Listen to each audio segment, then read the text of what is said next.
Hi hello, நான் உங்க actor Vicky பேசுறேன். எல்லாரும் எப்படி இருக்கீங்க? சரி, இன்னைக்கு நம்ம இந்த ஆக்டிங் செக்ஷன்ல என்ன பார்க்க போறோம்னா ரொம்ப ஒரு முக்கியமான ஒரு விஷயங்கள் தான் நம்ம இன்னைக்கு வந்து பார்க்க போறோம். ரொம்ப பேசிக்கான ஒரு விஷயமே. எல்லா ஆக்டருக்குமே இப்ப நான் சொல்லக்கூடிய விஷயம் வந்து தெரிஞ்சிருக்கணும். ஏன்னா தெரிஞ்சிருந்தா அவங்களுக்கு ரொம்ப ரொம்ப யூஸ்ஃபுல்ங்க. அப்புறம் இன்னொரு விஷயம், இந்த இப்ப நான் சொல்ல வர விஷயம் நிறைய பேருக்கு தெரியாது. சரிங்களா? தெரியாதுன்னா அவங்களுக்கு தெரிஞ்சுக்கிறதுக்கான வாய்ப்பு இருந்திருக்காது. ஓகேவா? இப்ப இத பத்தி நான் அதிகமா பேசுறதுக்கு விரும்பல. நம்ம அதுக்குள்ள போயிடலாம். ஏன்னா அது பேசினா ஒன்றும் புரியாது. நம்ம அது ஒரு எக்ஸாம்பிளோட அதை எப்படி பண்றது அப்படின்னு சொல்லி நம்ம கொஞ்சம் கொஞ்சமா பார்க்கும்போது அது நம்மளுக்கு புரியும்.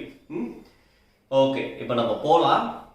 இப்ப ஒரு டைரக்டர் இருக்காருன்னு வைங்களேன். இப்ப ஒரு டைரக்டர் வந்து எனக்கு வந்து சொல்றாரு. என்ன சொல்றாரு அப்படின்னா, இப்ப விக்கி வந்து இப்ப சேரில் உட்கார்ந்து இருக்கிறாங்க. அவங்க கிட்ட ஒரு கண்ணாடி இருக்கு. அந்த கண்ணாடியை எடுத்து போட்டுட்டு வெளில வந்து பார்க்கணும் அப்படின்னு சொல்லி இருக்கு. ஏன்னா இதுல டைலாக்ஸ் எதுவுமே இல்ல, இந்த இதுதான் இருக்கு. இப்போ கண்ணாடி எடுத்து போட்டுட்டு வெளில பார்க்கணும் அப்படின்னு சொல்லியிருக்காங்க. அதுக்கப்புறம் தான் இன்னொரு ஆட்கள் வர போறாங்க. அவங்க கிட்ட விக்கி வந்து பேச போறாரு அப்படின்ற விஷயங்கள்லாம் இருக்கு. நம்ம அந்த பேசக்கூடிய விஷயங்களை இப்ப நம்ம வந்து பாக்குறதுக்கு தேவையில்லை. ஏன்னா அது வந்து ஒரு என்ன சொல்றது, அது வந்து நம்மளுக்கு ஒரு கோ ஆர்டிஸ்ட் இருக்கும்போது அவங்கள்ட்ட பேசும்போது அது கிவ் அண்ட் டேக் இருக்கும்போது நிறைய ஆக்டர்ஸ் அது வந்து ஈஸியா பண்ணிட முடியும் நம்மளால. அதுக்கு முன்னாடி இந்த எம்டியான ஸ்பேசஸ் இருக்குல்ல, இந்த ஸ்பேஸ், இந்த எம்டியான ஸ்பேஸ்ல நம்ம அந்த கண்ணாடி எடுத்து போட போறோம் அப்படின்ற இடத்துல தான் நிறைய பேர் என்ன பண்ணுவாங்கன்னா ஃபேக்கா பண்றதுக்கான நிறைய வாய்ப்புகள் இருக்கு. ஸோ நம்ம அது எப்படி அப்படின்ற விஷயங்களை நம்ம இப்போ வந்து பார்ப்போம். ஓகேவா? இப்ப டைரக்டர் எனக்கு வந்து என்ன சொல்றாரு, இந்த கண்ணாடி எடுத்து போட்டு வெளில பார்க்கணும். உங்களுக்கு எய்தாப்ல ஒரு டோர் இருக்கு, அந்த டோருக்கு வெளில நீங்க வந்து பார்க்க போறீங்க அப்படின்னு சொல்லிருக்காரு. ஓகேங்களா? இதுதான் இப்போ வந்து எனக்கு கொடுத்துருக்க சீன்ஸ். அதுக்கப்புறம் யாரோ வராங்க, அதுக்கப்புறம் பேசுறோம். அது நமக்கு தேவையில்லை. ரெடி. இப்ப டைரக்டர் வந்து ஆக்ஷன் சொல்ல போறாரு. ஆக்ஷன்.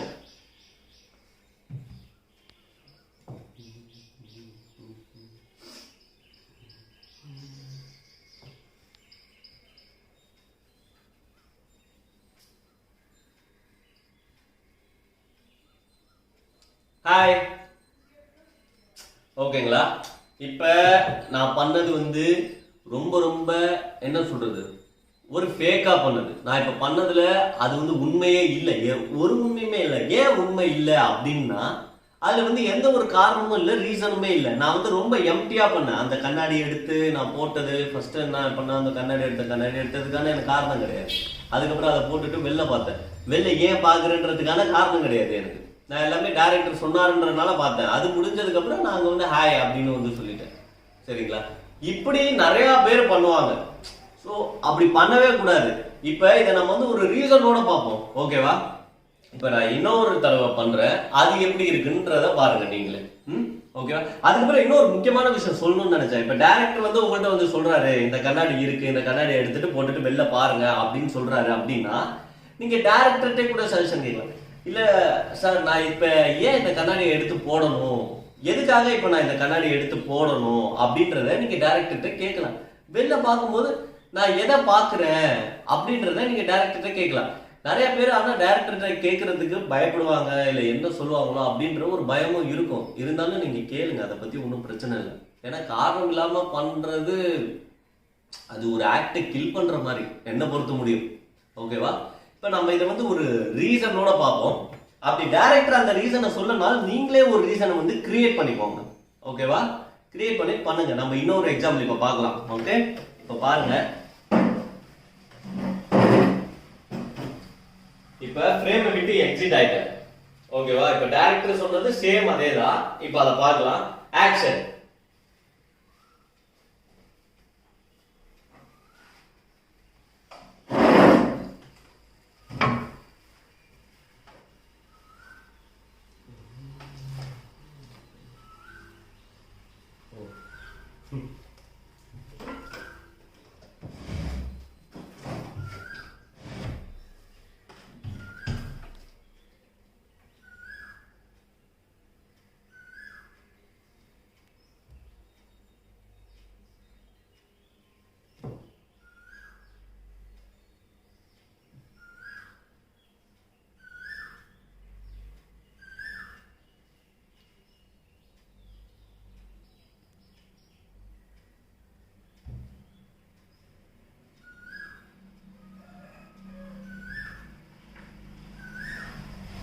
அஹ், வாங்க வாங்க வாங்க.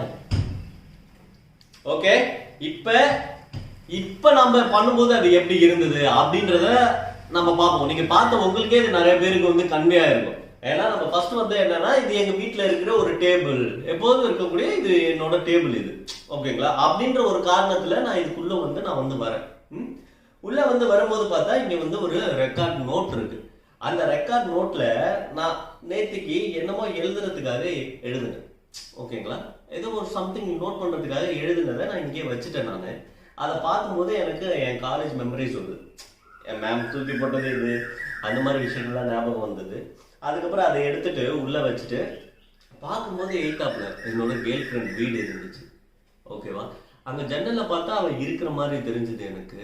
நான் அதுக்காக என்ன பண்றேன், இந்த கண்ணாடி எடுத்து போட்டுட்டு நான் அவளை வந்து பார்க்க ஆரம்பிக்கிறேன், ஓகேங்களா? இது வந்து நான் வந்து ரீசன் வந்து கிரியேட் பண்ணிக்கிட்டது, ஓகேங்களா?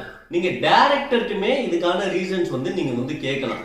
இது வந்து ஒரு சின்ன போர்ஷன் தான், எடுத்து நம்ம கண்ணாடி போட்டுட்டு வெளில பாக்குறதுன்றது ஒரு சின்ன போர்ஷன் தான். ஆனா அதை வந்து நம்ம ஃபேக்கா பண்ணவே கூடாது. ஒரு ஆக்டர்ன்றவங்க அதுல வந்து அவ்வளோ ரீசன்ஸ் இருக்கணும், அவ்வளோ காரணங்கள் இருக்கணும், அது அவ்வளோ உண்மையா இருக்கணும். ஏன்னா நம்மளே ஏமாத்திக்க கூடாதுல்ல, அது ரொம்ப முக்கியம் ஆக்டிங் பொறுத்த முடியும். இப்ப நான் சொன்னதெல்லாம் உங்களுக்கு புரிஞ்சிருக்கும்னு நினைக்கிறேன். ஏதாவது டவுட்ஸ் இருந்தா எனக்கு கமெண்ட் பண்ணுங்க. இப்ப நான் இன்னொரு ஆக்ட் பர்ஃபார்மன்ஸ் மட்டும் நான் உங்களுக்கு வந்து பண்ணி காட்டுறேன், இது சம்பந்தமானது. நீங்க அது நான் என்ன பண்ணேன் அப்படின்றத நீங்க வந்து கமெண்ட் பண்ணுங்க எனக்கு, ஓகேவா? Thank you thank you.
நீங்க எல்லாருமே இப்போ நான் பண்ண இந்த பர்ஃபார்மன்ஸ் வீடியோ வந்து பார்த்துருப்பீங்க.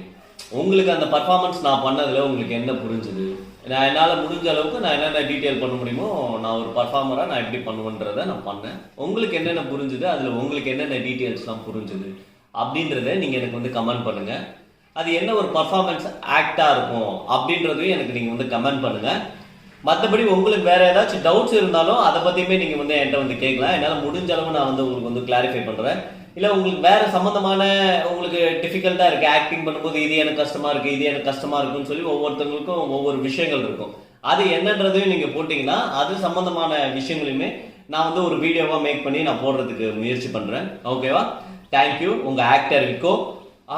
மறக்காம ஒன்று, இந்த மாதிரி நான் போடுற ஆக்டிங் வீடியோஸ் எல்லாமே உங்களுக்கு வந்து சேரணும்னா இந்த விக்கோ ஆர்டிஸ்ட்ன்ற சேனலை வந்து சப்ஸ்கிரைப் பண்ணுங்க, ஷேர் பண்ணுங்க, அப்புறம் கமெண்ட் பண்ணுங்க. ஓகே, தேங்க்யூ ஆக்டர் விக்கோ. பாய்.